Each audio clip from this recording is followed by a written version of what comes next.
வணக்கம்.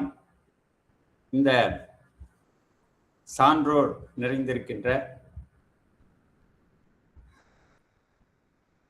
அருமையான, தேவையான, பொருத்தமான கருத்துக்களை உலகெங்கும் பரப்பி வருகின்ற இந்த அவையை, அதன் அமைப்பாளரை, இன்றைக்கு அமர்வுக்கு தலைமையேற்றிருக்கக்கூடிய பெருந்தகை அவர்களை மற்றும் அப்பா செஃப்ருதீன் நானா அவர்களையும் மற்றும் அனைவரையும் வணங்கி, இத கேட்காங்க. நாளைக்கோ நாளானைக்கோ சில பேர் கேட்குறாங்க. போன வாரங்க ஒரு 2 நாளைக்கு முன்னாடி ஐயை அருமையாக நினைவு கூர்ந்தார்கள். பெரியசாமி தூரன் என்கிற ஒரு பெருந்தகையை பற்றி நாம் சில கருத்துக்களை சொன்னோம். ஒரு பெருங்கடல்ல ஒரு சில தத்துவத்துல சொல்றாங்க இல்லைங்களா, அது மாதிரி. அதே மாதிரி அதை கேட்டுட்டு ஐயை கூட சிலதை நான் சொன்னேன், சரஸ்வதி ஐயைக்கு. எனக்கு அது ஒரு பெருமையா இருக்குதுங்க. நிறைய பேர் கேட்டுட்டு ஐயா இதை சொல்லியிருக்கலாமே, அதை சொல்லியிருக்கலாமேன்னு சொல்றாங்க. 1-2 பேர் அவங்க குடும்பத்தை சேர்ந்தவர்கள், எங்க உறவினர்கள். பொதுவா கேட்டவங்க இளைஞர்கள், இது நம்ப முடியலையா, உண்மையா அப்படின்னு கேட்குறாங்க. நான் உங்களுக்கு சொன்னேன், இணைய நூலகத்துல இருக்கு, நீங்க போய் படிச்சு பாருங்க. அல்லது யாராவது இன்னும் உங்களுக்கு நம்பிக்கைக்குரியவர்கள் இருந்தாங்கன்னா பக்கத்துல அவங்கள கேட்டு பாருங்க அப்படின்னு சொல்லியிருக்கின்றார். ஆகவே எனக்கு ஒரு நல்ல பெருமையை பெற்றுத்தந்த இந்த அவையை மீண்டும் நன்றியோடு பாராட்டி வணங்கி, இன்றைக்கு ஐயை சரஸ்வதி ஐயை சிறப்பாக குறிப்பிட்டது போல, அறிமுகப்படுத்தியது போல, காரைக்கால் அம்மையார். காரைக்கால்ங்கிறது ஒரு ஊரு. அது சோழ நாட்டு ஊர். சோழ நாட்டு ஊர்.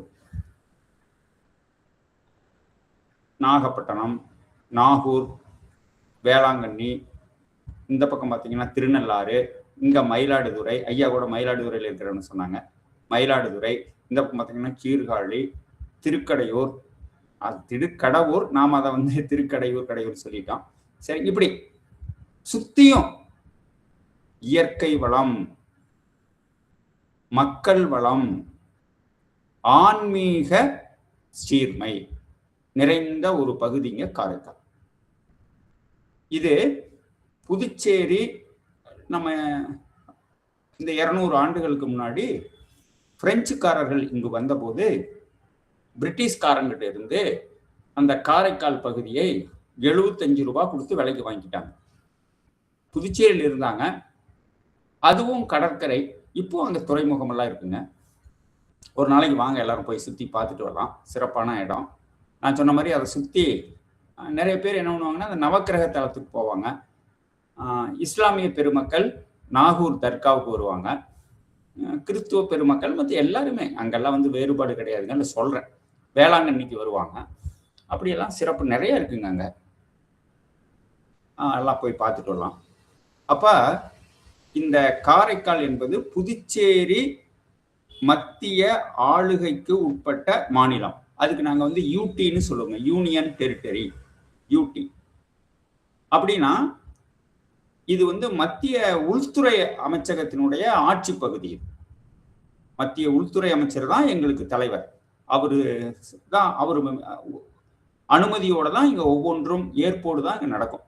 இதெல்லாம் அரசியல் ஒரு கட்டமைப்பு சார்ந்தது. அதுல 2 மாவட்டங்கள் இருக்குங்க. முதல்ல 1 தான் இருந்தது, புதுச்சேரி மாவட்டத்துல. மற்ற நமக்கு காரைக்கால் சோழ நாட்டுல, இங்க புதுச்சேரி, இதுதான் தலைநகரம். அடுத்தது ஏனாம்க்கு இன்னொன்று இருக்குங்க, ஆந்திராவில். தெலுங்கானா, ஆந்திராவெலாம் இருக்கு இல்லைங்களா, அந்த கடற்கரை பகுதி, ஆற்று பகுதியில் அங்கே ஒன்று இருக்கு. நம்ம மாஹே அப்படின்னு கேரளாவில் ஒன்று இருக்கு. இந்த 4 இப்போ இருக்கு. ஆனா தொடக்கத்துல அரவிந்தர் காலத்துல எல்லாம் அங்கிருந்தா அரவிந்தர் வந்தார், மகான் அரவிந்தர். அவர் காலத்துல மேற்கு வங்காளத்துல சந்திரநாக்பூர், சில பேர் சந்திரநாக்பூரின்னு சொல்லுவாங்க, சில பேர் சந்திரநாக்பூர்னு சொல்லுவாங்க. அதுவும் இருந்ததுங்க. 5 பகுதி பிரெஞ்சு ஆட்சியின் கீழ் இருந்தார். மறுபடி இந்திய திருநாடு விடுதலை பெற்ற போது அந்த சந்திரநாக்பூர்காரங்க, நாங்க இந்தியா கூட சேர்ந்துக்கிறேங்க, அப்போ ஒரு வாய்ப்பு கொடுத்தாங்க. நேரு காலத்துல ஐயா முதன்மை மத்திய அமைச்சராக இருந்தபோது ஒரு வாய்ப்பு கொடுத்தாங்க. அவங்க என்ன சொல்லிட்டாங்க, ஓட்டெடுப்பு நடத்தி நாங்க இந்திய பெருநாட்டோடு சேர்ந்துக்கிறோம், பாண்டிச்சேரி ரொம்ப தூரமா இருக்கு அப்படின்னு சொல்லிட்டாங்க. அப்ப 5 பகுதி இருந்து ஒரு பகுதி இந்திய நாட்டோடு சேர்ந்து அங்க இருக்குங்க. அங்க அது ஒரு பகுதி, சின்ன பகுதி, எல்லாமே சின்ன பகுதி தான் தமிழ்நாட்டோட ஆந்திராவோட பார்க்கும்போது. இப்ப 4 பகுதிகள் இருக்கின்றன. அதுல புதுச்சேரி, மாஹே, ஏனாம் 3 சேர்ந்தது புதுச்சேரி மாவட்டம். காரைக்கால் மட்டும் தனி மாவட்டம். அங்க இருக்கிற மக்கள் போராடி அந்த வாய்ப்பை பெற்றுக் கொண்டார்கள். அது சிறப்பு. இது வந்து ஒரு அரசியல் அமைப்பு, ஆட்சி அமைப்பு பத்திங்க. அந்த காரைக்கால்ல பல சிறப்புகள் இருக்கின்றன. நான் சொன்ன மாதிரி அது சோழ நாடு, பூம்புகாருக்கு பக்கத்தில் இருக்குது. ஆகவே காவிரி வளம். இயல்பா காவிரிங்கிறதா அதனுடைய பேருங்க. சிலப்பதிகாரத்துல இசைக்காக இளங்கோவடிகள் காவேரின்னு மாத்திக்கிட்டார். அது காரண பெயர். காரணம் வளம், இயற்கை வளம், புன்சை வளம், அதை விரிவுபடுத்துவது. அப்ப இந்த தண்ணீர் நாட்டுக்கு வளத்தை, இயற்கை வளத்தை, உணவு உற்பத்தியை, மற்ற கால்நடை வளர்ப்பு இதுக்கெல்லாம் உதவியா இருக்குதுங்கிறனால அதுக்கு காவிரின்னு அந்த காலத்துல காரண பெயர் வச்சாங்க. தொடக்கத்துல தமிழ்ல இருக்கிறது எல்லாமே காரண பெயர் தாங்க. பின்னாடி நாட்டுப்புறக்காரங்களும் சரி, சிலப்பதிகாரம் போன்ற காப்பியங்களும் சரி, இசைக்காக காவேரி காவேரி நடந்தாய்வாளி காவேரி அப்படின்னு வச்சுக்கிட்டாங்க. சரி, அது சிறப்பு. இத்தகைய அமைப்பை கொண்ட காரைக்கால்ல, நேரம் கருதி நான் சுருக்கமா சொல்றேங்க. காரைக்கால்ல இப்பொழுது ஐயை குறிப்பிட்டது மாதிரி ஒரு மாதத்துக்கு, ஆணியில தொடங்கி ஆடி வரைக்கும், ஆங்கில மாதத்துல சொல்லணும்னா இந்த 2-3 நாட்களுக்கு முன்னால் தொடங்கி இன்னும் நடக்கும். நாள்தோறும் ஆன்மீக பூசைகளும் நடக்கும். உங்களுக்கு தெரியும், ஒரு திருவிழா அப்படின்னு சொன்னா தேர் இருக்கும், திருவீதி உலா இருக்கும், மற்ற திருக்கல்யாணம் இருக்கும், அதெல்லாம் நடக்குங்க. அது மட்டும் இல்லாம நான் அழைப்புதல் அனுப்பிச்சிருக்கிறேன் ஐயைக்கு. நீங்க யாருக்காவது வாய்ப்பு இருந்தா அதை பாருங்க. நாள்தோறும் மாலை 2 முறை இந்நேரத்துக்கு ஒன்று நடக்குங்க. உணவெல்லாம் சாப்பிட்டு வந்த முற்பாடு அடுத்தது ஒன்று நடக்கும். அது வந்து பட்டிமன்றமா இருக்கலாம், பாட்டரங்கமா இருக்கலாம், இது மாதிரி நாடகம் எல்லாமே நடக்கும். அதுக்கு போட்டி இருக்குங்க. நான் 4 ஆண்டுகள் அங்கு பணியாற்றி இருக்கிறேன். 2000 4 ஆண்டுகள். மறுபடி தான் அங்கிருந்து தான் நான் புதுச்சேரிக்கு வந்தேன். அதுக்கு முந்தைய அந்தமான்ல இருந்துட்டு காரைக்கால் வந்து இங்க வந்தேங்க. அங்க நல்ல அருமையான மக்கள், அருமையான கல்வி நிறுவனங்கள்லாம் இருக்கின்றன. சிறப்பு. அங்க ஐயை சொன்ன மாதிரிங்க புனிதவதி என்று ஒரு செட்டியார் வீடு. நான் வரலாறுக்காக சொல்றேன், அந்த ஜாதியிலாம் நமக்கு நம்பிக்கை கிடையாது. செட்டியார் வீட்டில் ஒரு பொண்ணு பிறந்தாங்க. அவங்க நல்ல வளம். உங்களுக்கு பார்த்தா தெரியும். இன்னைக்கும் சரி, காரைக்குடி பக்கத்தில் இருக்கக்கூடிய நாட்டுக்கோட்டை அந்த பகுதியை சேர்ந்தவர்களும் சரி, பொதுவாக நாட்டுக்கோட்டை செட்டியார் அப்படின்னு சொல்லுவாங்க, அவங்களும் சரி, இப்படிப்பட்ட காரைக்கால் பகுதியில் இருக்கிறவங்களும் சரி, வெளிநாட்டு வணிகத்தில் அவங்க சிறந்து விளங்கினார்கள். நமக்கு தெரியும், சங்க காலத்திலேயே, தொல்காப்பியர் காலத்திலேயே வெளிநாட்டு வணிகம் நமக்கு அமைந்திருந்தது. சிறப்பாக நம்ம மக்கள் செயல்பட்டார்கள். அதனால அந்த குடும்பம் வளமான குடும்பம். அந்த குடும்பத்துல புனிதவதி என்று ஒரு பெண் பிறந்தார்கள். பிறக்கும் போதே அவங்க ஒரு மாறுபட்ட இயல்புடைய, பண்புடைய, பொறுப்புடைய, ஒரு பக்குவமான ஒரு சிறுமியாக வளர்ந்தார்கள். எந்நேரம் சிந்திக்கிறது, சிரிக்கிறது, கையெடுத்து கும்பிடுவது, இப்படி வளர்ந்தார்கள். அப்ப அங்க இருக்கிறவங்கலாம் சொன்னாங்க, இவங்க வந்து ஒரு தெய்வ பிறவி என்று சொன்னாங்க. இதெல்லாம் கதைங்க. அதுக்கு பின்னாடி சில கருத்துகள், தத்துவங்கள் இருக்கு, அது நமக்கு தெரியும். அதனால நான் அதை சொல்லல. அப்படின்னா ஒரு சாதிக்க வேண்டும், நாம் மற்றவர்களைப் போலல்லாமல், பாரதி பத்தி அன்னைக்கு சொல்லும்போது சொன்னோம், நல்லதோர் வீணை செய்து அதை வீணாக்கிடாதீங்க, வீணைய இசை மீட்டுங்க என்பது போல ஒரு ஆர்வம் அவர்களுக்கு இருந்தது. ஐயை அவர்கள் கடவுள் வாழ்த்துல சொன்ன மாதிரி அந்த அம்மையாருடைய பாடல்கள், ஆன்மீக பாடல்கள் ரொம்ப ரொம்ப பன்னிரு திருமுறையில இடம்பெறுகின்றன. அதுல பாத்தீங்கன்னா பல சிறப்புகள் நாம் கண்டுபிடிக்க முடியும். இப்ப நாம இலக்கிய வரலாறுல 1, 2 தான் சொல்றோம். அவங்க பதிகத்தை அமைத்தார்கள், இசையால் பண்ணோடு பாடுகிற இசை மரபை தேவாரம் திருவாசகத்துக்கெல்லாம் பக்தி இலக்கியத்துக்கு உருவாக்கியது அந்த அம்மையார் தான். ஒரு பெண் ஒரு எளிய வீட்டுல பிறந்த, வளமான வீடு, ஆனா ஒரு எளிய வீட்டுல பிறந்த, அவங்க அப்பா அம்மா எல்லாம் கோயில்ல பூசை பண்றவங்களோ அல்லது கோயிலை சார்ந்தவங்களோ அல்ல, வணிகர்கள். அப்படி இருந்த ஒரு வீட்டுல இப்படிப்பட்ட ஒரு அருளாளர் தோன்றி இருக்கிறார் என்பது தான் அப்படி அவங்க கதையா சொல்றாங்க. அப்ப அவங்க, நான் சில பெயர்களை நான் குறிப்பிடாம இருக்கிறேங்க, நீங்க படிச்சுக்கங்க. ஏன்னா அதை சொன்னா அப்புறம் நான் அந்த வரலாறுக்கு போயிடுவேன், கடைசியில மாங்கனி திருவிழா இல்லாமல் போயிடுங்கிறதுக்காக நான் ரொம்ப கவனமா பயன்படுத்துறேன். அப்போ அவங்க பெற்றோர்கள் சிவ சிந்தனையோடு அந்த ஐயையை வளர்த்துனாங்க, ரொம்ப சிறப்பு. அப்ப நாகப்பட்டினங்க, அங்க ஒருத்தருக்கு இவங்களை மனம் முடித்து கொடுத்தார்கள், சிறப்பு. அவரு இவங்களோட அவங்களும் கடை வாணிகம், சிறந்த குடும்பம், மாற்று கருத்தெல்லாம் இல்லைங்க. அவங்களோட வாழ்ந்து கொண்டிருக்கும் போதுதான் அவர்கள் வாழ்க்கையில ஒரு திருப்பு முனை நடந்தது. இப்போ வைதீக சமயங்கள் என்று சொல்லப்படுபவை சைவமும் வைணவமும். திருமாலை முதற்கடவுளாக கொண்டு, முழு முதலாக கொண்டு எல்லாமே அவருதான். அது துவைதமா இருக்கட்டும், அத்வைதமா இருக்கட்டும், விசிஷ்டாத்வைதமா இருக்கட்டும், அவங்க சொல்றதுதான் எல்லாமே அவன் தாங்க. அவனை வச்சுதாங்க நாம ஆடிக்கிட்டு இருக்கிறோம். இது வைணவம். ஆனா அந்த வைணவத்துல அவதாரங்களை ஏற்றுக்கொள்வார்கள். திருமால் 10 அவதாரங்களை எடுத்தார், கல்கி வரைக்கும். ஆனா அதை நம்ம திருவிக்கா முருகன் அல்லது அழகுல அருமையா விளக்கியிருக்கிறாரு. இது ஒண்ணு இல்லைங்க, உயிரின பரிணாம கொள்கை. இது சமஸ்கிருதங்க, தமிழ்ல உள்ளது சிரத்த, ஆங்கிலத்துல evolution, the theory of evolution discovered by scientist. அது நிறைய பேருங்க. ஆனா நாம என்ன சொல்றோம்னா அதை ஒருத்தர் மட்டும் சொல்லிடுறோம். அப்படி இல்லை, பல பேர் சேர்ந்து அதை முயற்சி செஞ்சு கடைசியா அவர் அதுக்கு வடிவம் கொடுத்து சொன்னாங்க. அப்ப பரிணாம கோட்பாடு, உள்ளது சிரத்தல். அந்த திருமாலினுடைய அவதாரத்தை நாம கூர்ந்து பார்த்தால் தொடக்கத்துல கடலு, அப்புறம் கடல்லையும் நீர்லையும் நிலத்திலையும் இப்படியே வந்தீங்கன்னா இன்னைக்கு இருக்கக்கூடிய கணினி இணையம் தான் கல்கி அவதாரங்க. கல்கி அவதாரம்ங்கிறதுக்கு ஒரு உருவம் கிடையாது. ஆனா சில பேர் அதுக்கு குதிரை மேல வந்தாரு அது வந்துங்கிறாருங்க. அப்படி இல்லை. அதனுடைய வைணவ ஆச்சாரியார்கள், ஏன்னா நான் சென்னை பல்கலைக்கழக வைணவத்துறையிலையும் திருவல்லிக்கேணி, அங்கதான் எங்க விடுதி, திருவல்லிக்கேணி பார்சாரதி கோயிலையும் பிற்பாடு அண்ணாமலை பல்கலைக்கழக வைணவத்துறையிலையும் அங்க இருக்கிற பேராசிரியர்களோட நான் இதெல்லாம் பேசியிருக்கிறேங்க, விவாதித்திருக்கிறேன், பல கருத்தரங்குகள் இதெல்லாம் பல பார்த்திருக்கிறோம். ஆக பரிணாமம் கோட்பாட்டை கதையாக சொன்னாங்க. ஆனா சைவத்திலைங்க அந்த மரபு கிடையாது.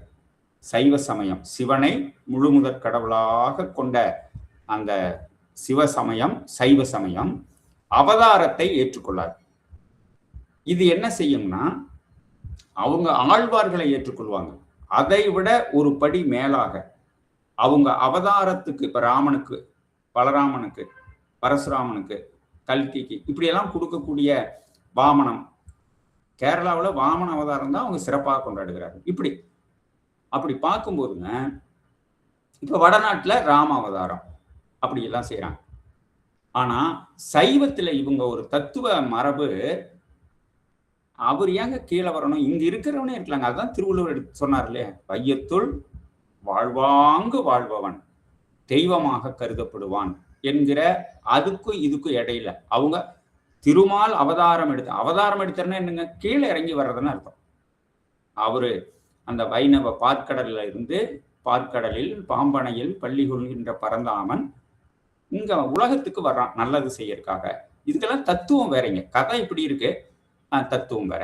அதை நாம் பிறகு ஒரு கருத்தரங்களை பேசுவோம். அப்படி இருந்த நிலையில நாயன்மார்கள் என்று சைவத்துல பலர் இருக்கிறாங்க, இன்னைக்கு இருக்கிறாங்க, அன்னைக்கு இருக்கிறாங்க. ஆனா ஒரு மரபு, 63 பேர் ஐயை சிறப்பாக குறிப்பிட்டார்கள் நாயன்மார்கள். இவர்களுக்கெல்லாம் மூத்த ஒரு பெண்மணியாக இன்னைக்கு கோவில்ல பார்த்தோம்னா 63 திருச்சிலைகள் வச்சிருப்பாங்க, திருவுருவங்கள், கற்சிலைகள். அதுல காரைக்கால் அம்மையார் உட்கார்ந்த நிலையில் இருப்பாங்க. அது ஒரு சிறப்பு. இதுக்கெல்லாம் ஒவ்வொன்றுக்கும் ஒரு தத்துவ பின்னணி இருக்குங்க.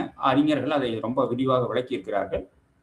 நேரம் கருதி நான் சுருக்கமா சொல்றேன். அதுல என்ன தத்துவ பின்னணி அப்படின்னா, இந்த தமிழ்நாட்டுல தொடக்கத்திலிருந்து தொல்காப்பியத்திற்கு முன்னாடி அவரே சொன்னார் இல்லைங்களா, எனக்கு முன்னாடி நிறைய இலக்கியங்கள் இருந்தனன்ட்டு. இலக்கியங்கள்னா வெறும் பாட்டு கதை மட்டும் கிடையாதுங்க. கணித நூல்கள், அறிவியல் நூல்கள், கட்டடக்கலை நூல்கள் எல்லாமே இருந்தது, ஜோதிட நூல்கள் எல்லாமே இருந்தது. அதுக்கெல்லாம் இலக்கியம்னு தான் பேருங்க அந்த காலத்துல. அவை இயற்றியவர்களுக்கெல்லாம் புலவர். புலவர் மருத்துவன்னே ஒருத்தர் இருக்கிறார் சங்க இலக்கியத்தில் பார்த்தீங்கன்னா, மருத்துவன் தாமோதரனார், அவர் ஒரு புலவர். அப்படியெல்லாம் இருந்தன. அப்ப இந்த நாயன்மார்கள்ல அந்த சொல் விளக்கம் உங்களுக்கு நல்லா தெரியும். அந்த நாயன்மார்கள்ல ஒரு பெண் தானாக யாரும் அவங்கள கொண்டு போய் கொடுக்கலைங்க. ஆனா ஒரு ஒப்பீட்டு அடிப்படையில பார்த்தீங்கன்னா எல்லாரும் சிறந்தவர்கள், வணங்கத்தக்கவர்கள், மிகச்சிறந்த பங்களிப்பு கொடுத்திருக்கிறார்கள்.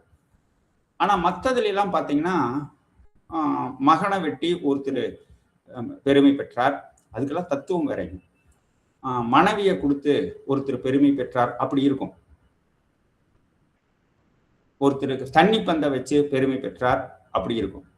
ஆனால் மிகவும் இறைவனோடு இரண்டர கலந்து இறைவனையே நேரில் சந்தித்த, இடையில யாருமே இல்லைங்க.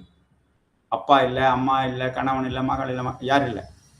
இறைவனே வந்து இறைவனை பசியாற்றி அமுது படைத்து இறைவனோடு கலந்த ஒரு பெரும் சிறப்புக்குரிய பெண்மணி தமிழ்நாட்டில் இருந்தாங்க. அவங்க தான் காரைக்கால் அம்மையார். அதாவது ஒரு 12 நூற்றாண்டுகளுக்கு முன்னாடின்னு வச்சுக்கலாங்க, ஒரு 1200 1300 ஆண்டுகளுக்கு முன்னாடி. அப்ப அதை பெரிய புராணத்துல சேக்கிழார் பெருமான் மிக அற்புதமாக நமக்கு எடுத்துக் கொடுக்கிறார். அவருக்கு மூல நூலாக இருந்த திருத்தொண்டர், திருவந்தாதி, மற்ற சில நாட்டுப்புற வழக்காறுகள் இதையெல்லாம் வச்சு பெரிய புராணம் நமக்கு சொல்லி காட்டுகிறது. பெரியாருடைய புராணம் தான் பெரிய புராணம், பெரியவர்களினுடைய வரலாறு. அதை அடிப்படையாக வைத்து அந்த ஊர் பொண்ணு, அந்த ஊர்ல வாழ்ந்தவங்க திருமணமாகித்தான் நாகப்பட்டினத்துக்கு போனாங்களே தவிர அந்த ஊர் பொண்ணு பிறந்து வளர்ந்து அதெல்லாம் அருமையா சொல்லுவாங்க. அவங்க நடைபெயின்ற அருமையா சொல்லுவாங்க அம்மையார். அந்த மரபு அவர்களுக்கு ஒரு பெருமையை தேடி தந்தது. பெரியோர்ல தமிழ் இலக்கியத்துல நீங்க 3 கருத்துக்களை விட்டுட்டு எதையுமே பார்க்க முடியாது. ஒண்ணு பெண்மை, ஒண்ணு இயற்கை, இன்னொன்னு இறைமை. அது எந்த இலக்கியமா இருக்கட்டும், இன்னைக்கு இருக்கக்கூடிய புது கவிதையா இருக்கட்டும், மரபு பாதை என்னென்ன பல வகை இருக்கு இல்லைங்களா, எல்லாத்திலையுமே அங்க போய் இங்க போய் அதை இருத்து பார்த்தோம்னா, பிழிந்து பார்த்தோம்னா 3 கருத்துக்கள்ல சில இடங்கள்ல 2 இருக்கும், 3 இருக்கும், 1 உறுதியா இருக்கும். அதுல முதன்மையானது பெண்ணு. இன்னைக்கு நீங்க தொல்காப்பியத்தை எடுத்தாலும் அவர் சொல்லுகிற அவர் காலத்திய அவருக்கு முற்பட்ட இலக்கியங்களை பற்றிய திறனாய்வாக இருந்தாலும் நமக்கு கிடைக்கின்ற சங்க இலக்கியங்கள் இருந்து இன்று வரை பார்த்தீங்கன்னா உலக இலக்கிய மரபுல பெண்மையை இயல்பாக போற்றியவர்கள் தமிழர்கள். இதுல இப்படி சொல்லும் போது எங்க மாணவர்கள் ஒரு கருத்து கேட்பாங்க, ஐயா என்னையா நீங்க வந்து ஆங்கில இலக்கியத்தில் இல்லாதது, பிரெஞ்சு இலக்கியத்தில் இல்லாதது, சமஸ்கிருதத்தில் இலக்கியத்தில் இல்லாத விட தமிழ்ல பெண்மைக்கு இருக்குன்னு சொல்றீங்களே, அது உண்மையாமா? ஆமா உண்மை. நடைமுறையில பிற்காலத்துல சில இடைச்செருகள் வந்திருக்கலாம், மாற்றங்கள் வந்திருக்கலாம். இப்போ கைமைன்னு ஒண்ணு இருக்குங்க, கைமை விதவைன்னு சொல்றோம். இப்போ அதை வந்து நம்ம இலக்கியத்துல கைமைன்னு சொல்றோம். கை அப்படின்னா சிறுசுன்னு அர்த்தங்க, தான் கை கிளை அப்படிங்கிற மாதிரி. கணவன் இல்லாத ஒரு பெண்ணுக்கு பேரு கைமை. அது சங்க இலக்கியத்திலையும் வருது. குரங்க வச்செல்லாம் அருமையான காட்சிப்படுத்துதலை சங்க புலவர்கள் செய்திருக்கிறார்கள். ஆனா மறுமணம் என்பதும் தமிழகத்தில் ஏற்றுக்கொள்ளப்பட்டது என்பதை நீங்கள் நாட்டுப்புறங்கள்ல பார்க்க முடியும். பண்பாட்டு மானுடவியல்ல பார்க்க முடியும். அப்ப ஒரு சில குறைபாடுகள் பெண்மையை நாம் அணுகுகிற போற்றுகிற நிலையில சில இடங்களில் இருக்கிறது என்பதை நாம் ஏற்றுக்கொள்கிறோம். ஆனால் மனதளவில் இலக்கிய பாடுபொருளாக அமைகின்ற பொழுது பெண்மை வியந்து பாராட்டப்படுகிறது. அதுக்கு ஒண்ணு சொல்றேனுங்க.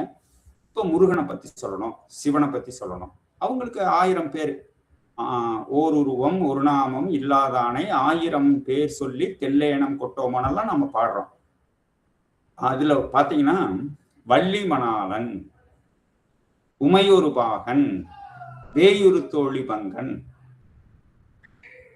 எத்தனை பாருங்க, என்னன்னா 1000 கணக்கில் எடுக்கலாம்.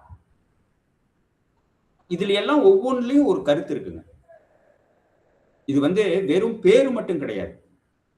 இப்போ உமை ஒரு பாகன், இது சிவனுக்கு. உமை மைந்தன், இது விநாயகனுக்கும் சொல்லலாம், முருகனுக்கும் சொல்லலாம். அந்த பாட்டுல வரும்போது அங்க இதுக்கு முன்னாடி பின்னாடி இருக்கக்கூடிய தொடர் அமைப்பை சூழலை கருதி நம்ம எடுத்துக்கிறோங்க. வள்ளி மணாளன், திருமுருகாற்றுப்படையில முருகனை போற்றுகிறதை கூடவே அவனுடைய மனைவியை வள்ளியை போற்றுகிற பல அடிகளை நாம் பார்க்க முடியாது திருமுருகாற்றுப்படையில், மற்ற இலக்கியங்கள்லையும். அதே மாதிரி பாத்தீங்கன்னா தேவாரத்துல கூட காதல் மடப்பிடியோடு களிறு வருவன கண்டேன், ஆண் யானை பெண் யானையோடு வருவது என்கிற ஒரு அற்புதமான கருத்து எதை குறிக்கிறது என்று சொன்னால், முன்னாடி சொன்ன பாருங்க, வேயுறு தோழி பங்கன், உமையொரு பாகன், ஆண் பாதி பெண் பாதி. உடனே நாம் என்ன செய்யறோம், அர்த்தநாரீஸ்வரர் என்கிற ஒரு நிலைக்கு வர்றங்க. அது சைவத்தினுடைய ஒரு சிறப்பு, காட்சிப்படுத்தி தத்துவத்தை விளக்குவது. இது சைவத்தில் இருக்கிற ஒரு பெரிய சிறப்பு. மற்ற சமயங்கள்ல இருக்கு, ஆனா சைவத்தில் அதிகம். சில பேர் உருவ வழிபாடு என்று சொல்லுவாங்க, அப்படி இல்லைங்க. அது மேம்போக்கா பார்க்கும்போது அதுக்குள்ள ஒரு கருத்து இருக்கிறது, அதுக்குள்ள ஒரு ஆன்மீக விளக்கம் தத்துவம் புதைந்து கிடக்கிறது. அப்படி மாதிரி இப்ப பைபிள்ல மேரின்னு சொல்றாங்க, நாம மாரின்னு சொல்றோம். இந்த ரெண்டுக்கு என்ன கருத்துன்னா, வளம் பெருக்குவது. வளம் அது எந்த வளமா இருக்கலாம், பிள்ளை பேரா இருக்கலாம், மழை வளமா இருக்கலாம், இயற்கை வளமா இருக்கலாம். வளம் பெருக்குதல் அதுதான். ரெண்டாவது நோய் தடுத்தல். இப்ப மாரியம் கோயில்ல பாத்தீங்கன்னா, எங்க ஊர் பக்கம் புதுச்சேரியிலே அப்படித்தான், சில பகுதியில் எப்படி இருக்குன்னு தெரியல, வேப்பந்தலைய கட்டுவாங்க, வேப்பலை தான் தோரணமா கட்டுவாங்க. கட்டுறதுக்கு முன்னாடிங்க மஞ்சள், இயற்கையான மஞ்சள், கடையில விற்கிற மஞ்சள் இல்லைங்க, இயற்கையான மஞ்சளை அரைச்சு, சந்தனம் அரைக்கிற மாதிரி அரைச்சு அதுல மூழ்க வச்சிருந்து, அது கூட இன்னும் 2 வாசனை திரவங்களை எல்லாம் போட்டு, கற்பூரம் இதெல்லாம் போட்டு, அதைத்தான் வைக்கோல் பிரியில இப்படி கோர்த்து கோர்த்து கோர்த்து வரிசையா கட்டுவாங்க. இதை அறிவியல் நோய், அதுக்கு கம்யூனிட்டி மெடிசன் பேருங்க. மெடிசன்ல நோய் தவிர்த்தல், நோய் குறைத்தல், நோய் வராமல் காத்தல், வருமுன் காத்தலுக்கு வேப்பிலையும் மஞ்சளும் அதனோடு சேர்க்கிற சில மூலிகைகளும் மிகச்சிறந்த பயன் தருகின்றன என்பதை கொரோனா காலத்துல உலகமே பேசியது.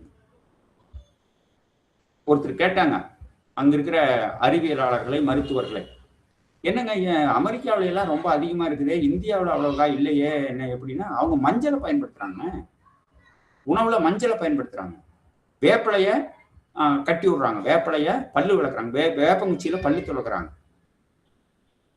வேப்பிலைய அவங்க ஆன்மீகத்துக்கு மட்டும் இல்ல மருத்துவத்துக்கு பயன்படுத்துறாங்க அப்படின்னு சொன்னதை நான் பதிவு செஞ்சு வச்சிருக்கிறேன் கொரோனா காலத்துல. அப்ப வேப்பிலை, மஞ்சள், இந்த இது போன்ற சில பொருட்கள்ங்க, கற்பூரம் சரி, சாம்பிராணி சரி, இது மாதிரி சில பொருட்கள். இப்போ பெருமா கோயிலுக்கு போனோம்னா தீர்த்தம் கொடுக்கும்போது அதுல சில மூலிகை பொடிகளை கலந்து கொடுப்பாங்க. அது மாதிரி அதெல்லாம் நமக்கு மூச்சுக்கு, செரிமானத்துக்கு எல்லாம் நல்லது. ஆக அது எல்லா சமயத்திலையும் அப்படித்தான். நாம இதை பேசுறதுனால இதை சொல்றேன். சமயங்கள் என்பவை நம்மை செம்மைப்படுத்த வந்தவை, நமக்குள்ள வேறுபாட்டையோ பிரிவினையையோ முரண்பாடுகளையோ போரையோ உருவாக்க வந்தவை அல்ல. சில தவறான விளக்கங்களால் சில செயல்கள் அப்படி நடக்குதுங்க. அதெல்லாம் இப்போ குறைஞ்சு வச்சு மக்களுக்கு நல்ல விழிப்புணர்ச்சி வந்துருச்சு. அப்ப இந்த அடிப்படையில வந்த தமிழ் பண்பாட்டு மரபுல புனிதவதியார் திருமணம் செய்தது அருமையான திருமணம் செய்தது. அதைத்தான் வாரியார் பேசும்போது சொல்லுவாருங்க, புனிதவதியார் திருமணத்துக்கு வந்தவங்க எல்லாம் வெள்ளித்தட்டுல அருமையான அரிசுவை உணவு கொடுத்துட்டு அந்த தட்டை நீங்களே எடுத்துன்னு போங்கன்னு சொல்லிட்டாரு அவங்க அப்பா அப்படிம்பாங்க. அவ்வளவு சிறப்பாக நடந்த திருமணம். நல்லா தான் இருந்தாங்க. இந்த அம்மையும் குடும்ப வாழ்க்கையில இருந்தாங்க. ஆனா எது முதன்மையாக இருந்ததுன்னா, குடும்ப வாழ்க்கையா, பிள்ளை பேரா, இல்ல இறைவனை ஆன்மீக முக்தியா என்பது அவங்களுக்கு ஒரு சிந்தனையாக இருந்தது. அந்த புனிதவதியார் ஒரு நாள் வீட்டுல சமைத்து கொண்டிருந்தார்கள் நாகப்பட்டினம். அப்ப சிவபெருமான் ஒரு அடியாராக, சிவனடியாராக வேடம் எடுத்து, அவருக்கு பேரு பிச்சாண்டவர்னு பேருங்க. இன்னைக்கும் கோயில்லயும் இருக்கு, அந்த திருவிழாவிலே அத்தான் சொல்லுவாங்க, பிச்சாண்டர் வராருப்பாங்க. அந்த இறைவன் பிச்சை ஏற்கிறான் என்பதே ஒரு பெரிய தத்துவ மரபுங்க. அது பிரம்மாவினுடைய மண்டையோட்டுல அவர் பிச்சை ஏற்கிறார் என்பது அதுக்கு ஒரு தத்துவ விளக்கம். இதை பெரியாரு ரொம்ப அற்புதமா ரசிச்சு பேசுவாருங்க. இந்த ஒரு கருத்தை, பிச்சாண்டவர் அப்படிங்கிறத, அதை குழந்தைக்கு சொல்லிக் கொடுங்க அப்படிம்பாரு. அதுல பெரிய தத்துவம் இருக்கு, நீதி இருக்கு அப்படி சொல்லுவார். ஆக பிச்சாண்டவராக வந்தார். அம்மையாரு அப்பதான் அந்த கடையிலிருந்து அவருடைய கணவர் மாங்கனிகளை கொடுத்திருந்தார். ஒருத்தர் கொண்டாந்து கொடுத்தாரு, இந்த பருவம் ஐயா இருந்தாங்க. அது இன்னைக்கும் உண்டுங்க, இன்னைக்கும் உண்டு. நம்ம வயல்ல வீட்டுல விளையிறத கொடுக்குற. இன்னைக்கு கூட எனக்கு சில பேர் பலாச்சோளை கொடுத்தாங்க எங்க பக்கத்து வீட்டுல, சில பேர் மாம்பழம் கொண்டாந்து கொடுத்தாங்க. அப்படி எல்லாம் நம்மளும் கொடுக்கறது. நம்ம வீட்டில் இருக்கிற முருங்கைக்காய், கறிவேப்பிலை இப்படி எல்லாம் அந்த, ஏன்னா பண்டமாற்று முறை தானுங்க நம்ம கிட்ட ஊறி போனது. இப்பதான் நம்ம காசு பணம்ங்கிறோம், அப்பெல்லாம் பண்டமாற்று முறை தானே, அன்பு தானே, இருக்கிறத கொடுத்துக்கிறது. அது நல்ல பண்பாடு. அது எல்லா பக்கம் இருக்கு தமிழ்நாட்டுல. உணவு கொடுப்போம், பொருள் கொடுப்போம், அப்படியெல்லாம் கொடுக்கறது.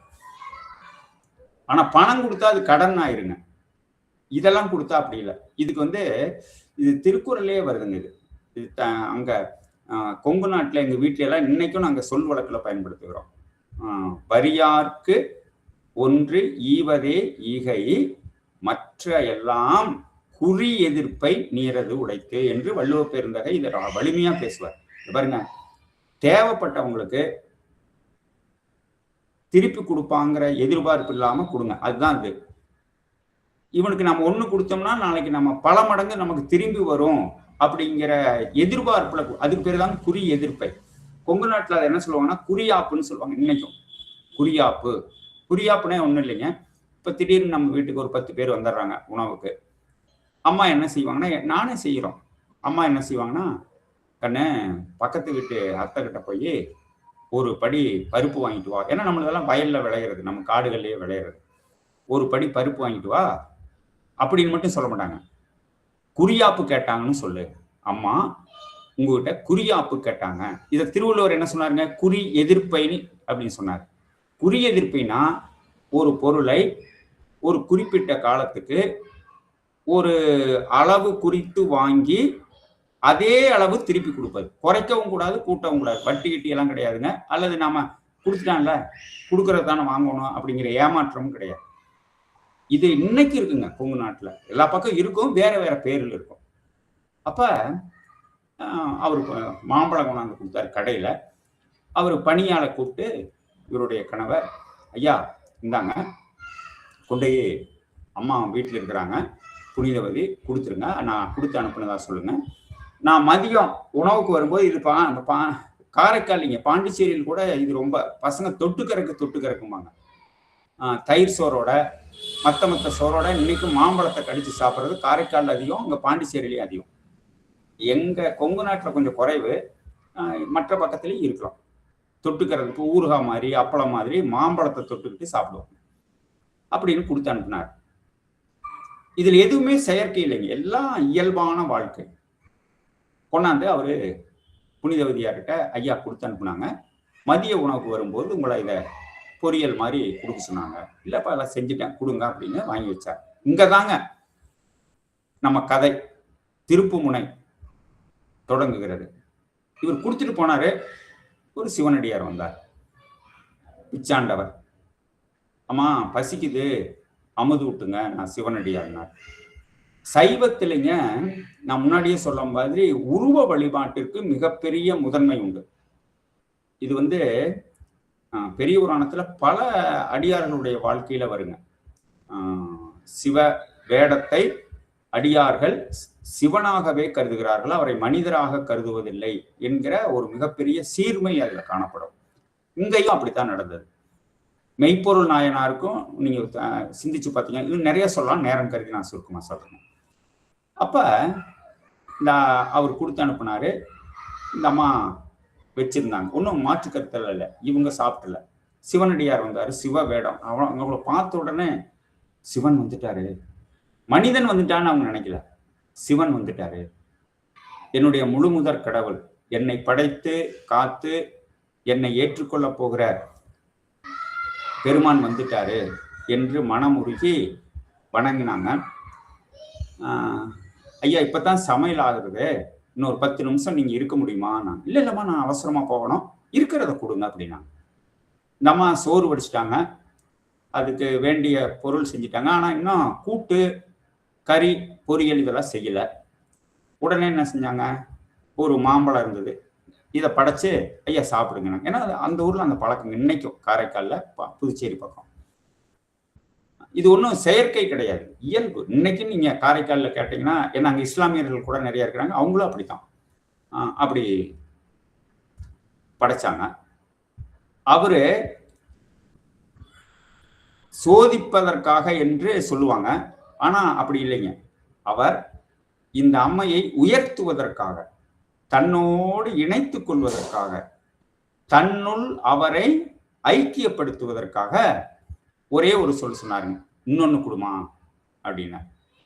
அவ கொடுத்து விட்டது 2. இந்த அம்மா ஒன்ன சாப்பிட்டு இருந்தா கூட நான் சாப்பிட்டுமாமா அப்படின்னா ஒன்னும் சொல்ல போறது இல்லாம 2ஐயும் கொடுத்துட்டா என்ன பண்றதுங்க?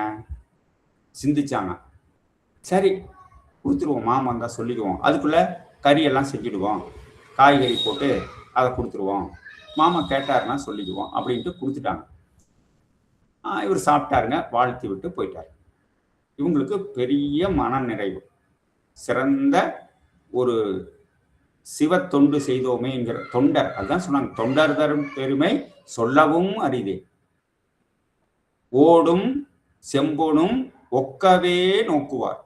இதுதான் தொண்டர். அங்க கிடக்குதுங்க ஒரு உடஞ்ச பானை ஓடு, இந்த பக்கம் கிடக்குது செம்பொன், அதாவது தங்க காசு, தங்கம் 10 பவுன் 5 பவுனுக்கு சொல்றாங்க இல்லைங்களா, அது கிடக்குது. 2க்கும் இறைவனுக்கு முன்னால் இருக்கும்போது அந்த ஓடும் செம்பொனும் ஒன்றுதான். இந்த பக்குவத்தை கொடுக்கறதுக்கு தானுங்க ஆன்மீகம் இருக்குது. அது எல்லா இடத்துலயும் அப்படித்தான் சொல்றாங்க, திருக்குறள்ல அப்படித்தான் சொல்றாங்க, வேதத்துல விவிலியத்துல அப்படித்தான் சொல்றாங்க, எல்லா இடத்துலயும் அப்படித்தான் சொல்றாங்க. ஆனா அதை புரிஞ்சுக்கிறதுல இருக்கக்கூடிய இடைவெளி தான் சிலருக்கு வாய்ப்பாகிறது, சிலருக்கு வாய்ப்பாகலை. காரைக்கால் அம்மையார் புனிதவதிக்கு வாய்ப்பாச்சு. வந்தாரு அவரு, இவரு ஐயா போயிட்டாங்க. சிவபெருமான் விடை பெற்றார். விடையேறி அவங்க மாமா வந்தாங்க, கணவர் உட்கார்ந்தாரு. அவரு பாருங்க, ஏமா மாம்பழம் எங்க அப்படின்னு கேட்கும்போது தான் பிரச்சனை ஆரம்பிச்சது, சிக்கல். நாம சிக்கல்னு சொல்றோம், ஆனா அதுதான் அவங்களை மேன்மைப்படுத்திய ஒரு மேம்பாடு. அப்புறம் அவங்க இல்ல அப்படின்னு சொல்றதுக்கு பயந்துக்கிட்டு உள்ள போய் இறைவா சிவபெருமானே அப்படின்னாங்க. ஒரு மாங்கனி கிடைத்தது. இப்ப இந்த இடத்துலங்க இதை ஒரு மூட நம்பிக்கை, அறிவியலுக்கு அப்பாற்பட்டது என்று எளிமையாக என்ன தோணும் யாருக்குமே. எங்க மாணவர்கள் அப்படித்தான் கேட்பாங்க. ஆனா நான் என்ன சொல்லுவேன் அப்படின்னு சொன்னா, இந்த இடத்துல மாங்கனி என்பது ஒரு உருவ பொருள் கிடையாது, திங்கிற பொருள் மட்டும் கிடையாது. அது தன்னை தியாகம் செய்தல், தன்னை மறத்தல், தன்னை கொடுத்தல், தனக்கென்று எதையும் மறைக்காமை. இப்ப இந்த அம்மா என்ன செஞ்சிருக்கலாம், அவருக்கு ஒரு மாங்கனி கொடுத்தாங்க, இன்னொன்னு கொடுங்க, இல்லைங்க ஒண்ணுதாங்க இருக்கு போது நீ வயசானவன் தானே தின்னுட்டு போ அப்படின்னு சொல்லியிருக்கலாம்ல. மறைக்கல அது. இன்னும் இன்னும் இன்னும் அதுல ஆயிரக்கணக்கான தத்துவங்களை நாம் காண முடியும். அப்ப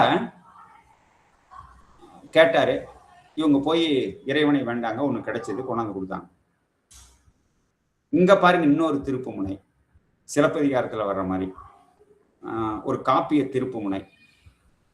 ஏமா நீ முதல்ல கொடுத்ததை விட இது சுவையா இருக்கு, மாறுபட்ட சுவையா இருக்கு.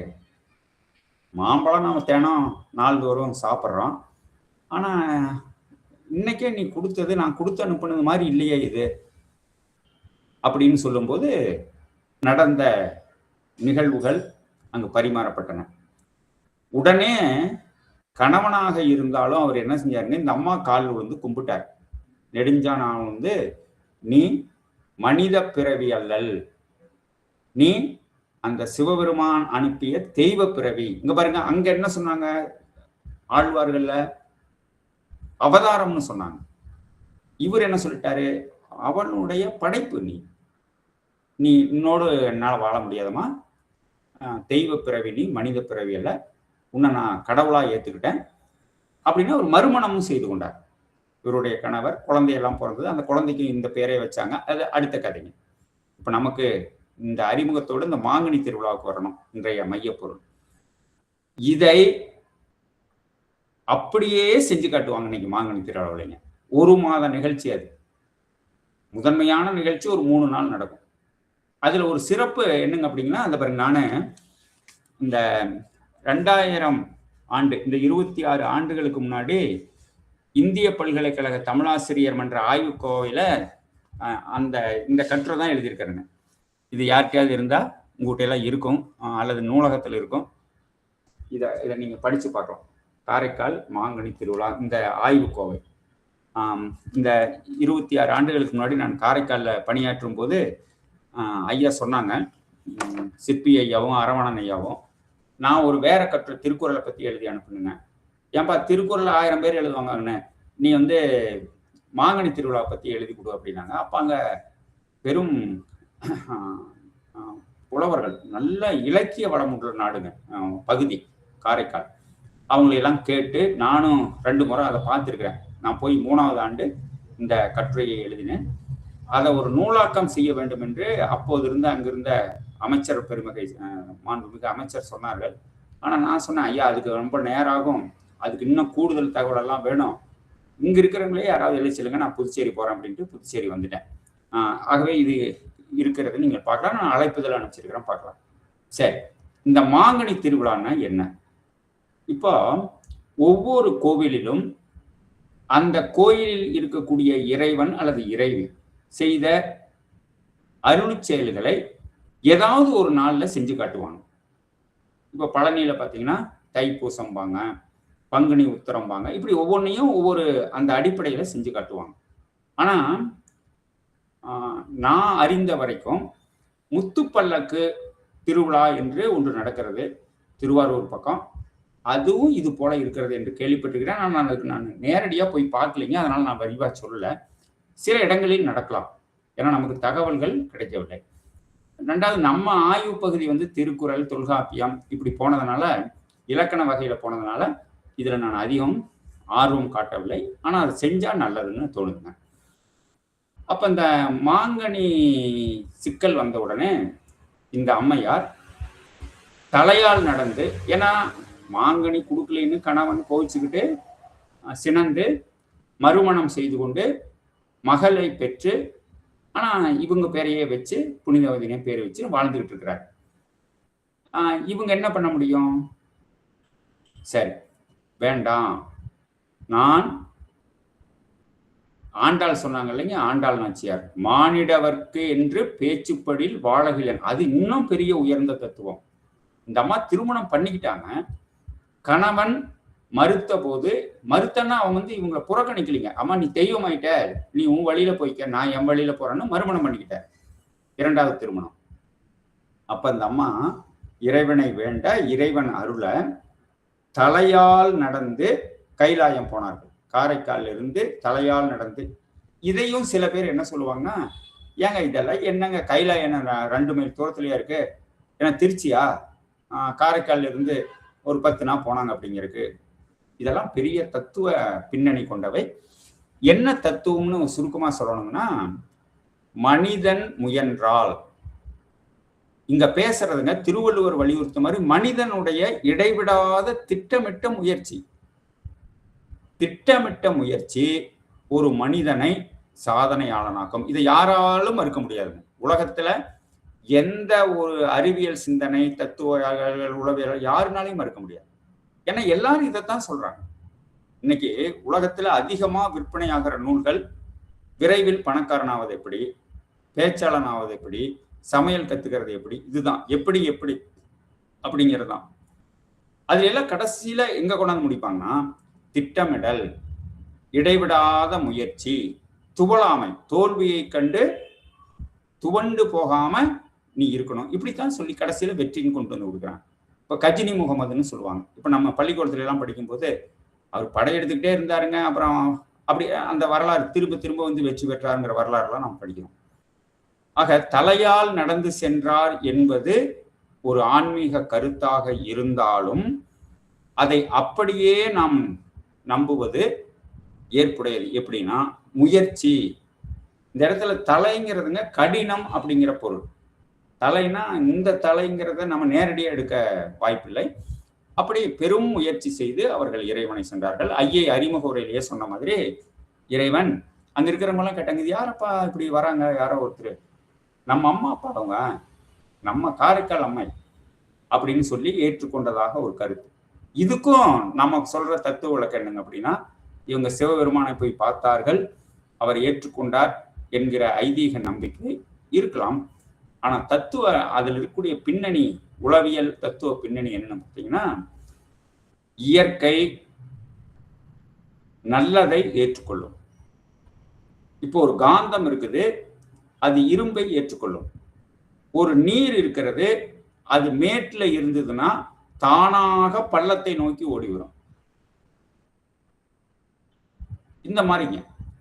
அப்ப இயற்கை இகழ்ந்தது கிடையாது, மீறியது கிடையாது, நம்ப தகுந்தது கிடையாது, மெய்மியல் கிடையாது. இப்படி சொன்னாதான் பெருசா நினைப்பாங்க அப்படிங்கறதுக்காக சொல்லப்பட்டதை தவிர அது வாய்ப்பானது.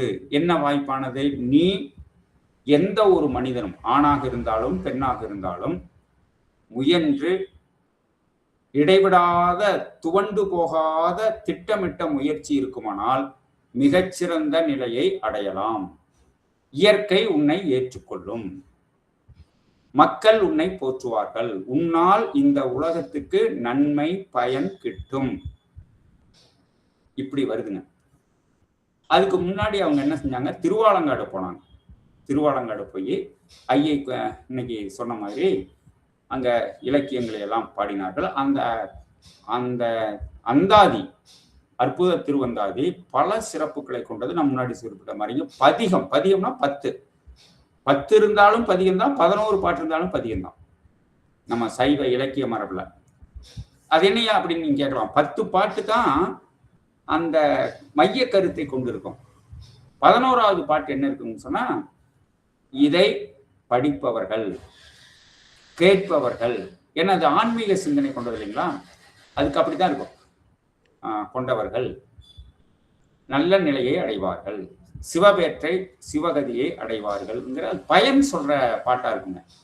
சில பதியங்கள்ல அதை சொல்ல மாட்டாங்க, கருத்தை மட்டும் சொல்லி விட்டுருவாங்க. சில ஒரு அரிதாக 11வது பாட்டும் இருக்கும். ஆக பதிக வரலாற்றை, பாடல்களை, இறைப்பாடல்களை இசையோடு பாடுகிற.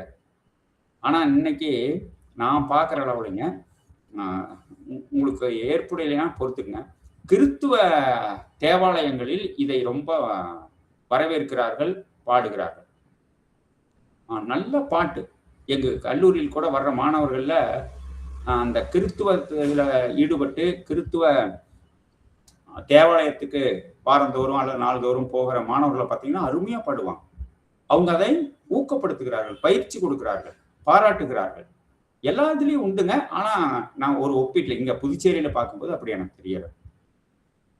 நம்ம கோயில்கள்ல பாடுறோமா? பாடுறாங்க, நிறைய பேர் பாடுறாங்க. ஆனா அதை அந்த பண்ணமைப்போடு பாடுகிறார்களா? இப்ப தேவாரத்துக்குன்னு தனி பண்ண அமைப்புங்க. பன்னிரு திருமுறைகள்ல ஒவ்வொன்றுக்கும் ஒரு அமைப்பு இருக்கும். அதே மாதிரி 4000 திவ்ய பிரபந்தத்துக்கும் வேற மாதிரி இருக்கும். ஓதுதல், பண்ணோடு இசைந்த பாடல்களை இசைப்பது என்பது. அப்படிப்பட்ட சிறந்த பாடல்களை எல்லாம் கொடுத்த ஒரு பெண்மணி புனிதவதியார். இதை அப்படியே நடத்தி காட்டுவாங்க. மாங்கனி திருவிழா அப்படிங்கிறது இறைவன், நான் அந்த அழைப்புதல் அனுப்பிச்சிருக்கிறேன், அதுல பாத்தீங்கன்னா எல்லாம் இருக்கும். ஆனா இது 1 மாதத்துக்கு நடக்குங்க. 1 மாதமும் கடைத்தெரு இருக்கும். எங்கெங்கயோ இருந்து மக்கள் வந்து அந்த கடைத்தெருவில் எல்லாம் சுத்தி பார்ப்பாங்க, வாங்கிட்டு போவாங்க. ஒரு பொருட்காட்சி மாதிரி அருமையா இருக்கும். இன்னொன்னு ஒரு சமய பொறைங்க, நான் ஏற்கனவே குறிப்பிட்டேன், காரைக்கால்ல எல்லா சமயத்தினரும் இருக்கிறாங்க. அது ஒரு சிறப்பு காரைக்காலுக்கு. முகமதியர் இருக்கிறார்கள், கிறிஸ்துவர்கள் இருக்கிறார்கள், பக்கத்திலே தெரியும். குழந்தை சமய நேர மேலாண்மை கொஞ்சம். இந்த மாங்கனி திருவிழாவிலங்க பிற சமயத்தை நாம் அப்படி சொல்றது இல்ல, அனைவருமே அப்படி சொல்லலாம், அனைவருமே தங்கள் குடும்ப திருவிழாவாக நடத்துவாங்க. உறவினர்களை வர வைப்பாங்க. அந்த அன்னைக்கு அதுக்கு ஏன் மாங்கனி திருவிழான்னு வந்ததுன்னா, காரைக்கால் அம்மையார் மாங்கனி கொடுத்ததை இறைவன் பெற்றுக்கொண்டதற்கு நினைவாக, அதுதான் அது மையப்பகுதி. வீட்டு மாடியில் இருக்கிறவங்க மாடியிலிருந்து கூடையா அந்த பிச்சாண்டவர் வரும்போது மாங்கனியை வீசுவாங்க. அது பிச்சாண்டவருக்கு இல்லைங்க, மக்களுக்கு எல்லாரும் பிடிப்பாங்க. நான்லாம் போய் துண்டை அப்படி பார்த்து கல்லூரியில பேராசிரியராக இருந்தாலும் போய் எல்லாம் துண்டில் எல்லாம் பிடிக்கும். அது ஒரு பெரும் பேராக கருதப்படும். அது ஒண்ணுங்க. இன்னொன்னு, நல்ல இலக்கிய நிகழ்ச்சிகள் அருமையா நடத்துவாங்க. அந்த 1 மாதமும் நடத்துவாங்க. சமய பொதுவாக இஸ்லாமியர்கள்லாம் வந்து அதுல பங்கேற்பாங்க, நல்லா செய்வாங்க.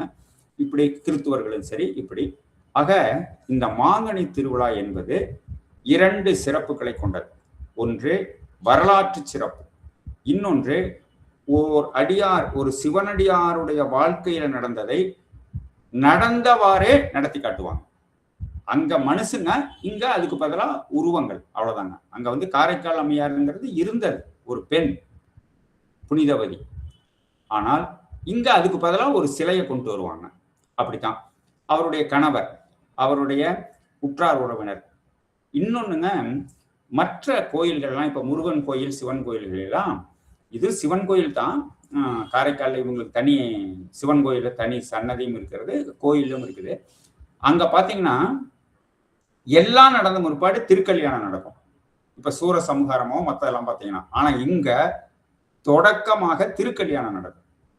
ஏன்னா அங்கிருந்து தானுங்க வரலாறே ஆரம்பிக்குது. முதல்ல விநாயக வழிபாடு, அடுத்து திருக்கல்யாணம். அங்கிருந்து தான் இந்த இதெல்லாம் வந்து முதன்மையான முத்தாய்ப்பான நிகழ்ச்சியாக மாங்கனி இறைத்தல். இறைவன் வருவாங்க தேர்ல, சப்பாரத்துல. அப்ப எல்லாரும் மாங்கனி இறைக்கிறது நல்ல ஒரு பகுத்துண்டு பல்லுயிர் ஓம்புதல் என்பதற்கு எடுத்துக்காட்டாக இருக்கிறது. ஆகவே ஒரு பெரும் தலைப்பில் சுருக்கமாக நான் சொல்லியிருக்கிறேன். வாய்ப்பு கிடைத்தால் இப்ப கூட போய் பாருங்க. ஆனா இந்த மாங்கனி திருவிழா இன்னைக்கு முடிஞ்சிருச்சு, 29ஆம் தேதி. மற்ற நிகழ்ச்சிகள் இருக்கும். மாலையில போனீங்கன்னா இலக்கிய நிகழ்ச்சிகள் இருக்கும், ஊர்வலம் இருக்கும், பல கடைகள், அருமையான கடைகள் எல்லாம் இருக்கும். யாராவது அந்த பக்கம் போனீங்கன்னா போய் பாருங்க. அல்லது அடுத்த ஆண்டு இதற்கென்றே நாம் ஒரு ஆன்மீக சுற்றுலாவை சுற்றலாம் என்று கேட்டுக்கொண்டு, இந்த வாய்ப்புக்கு நன்றி பாராட்டி, இதை நான் பெரும் பெருமையாக, எந்த நாளிலே வாய்ப்பை பெருமையாக கருதுகிறேன். நன்றி, வணக்கம்.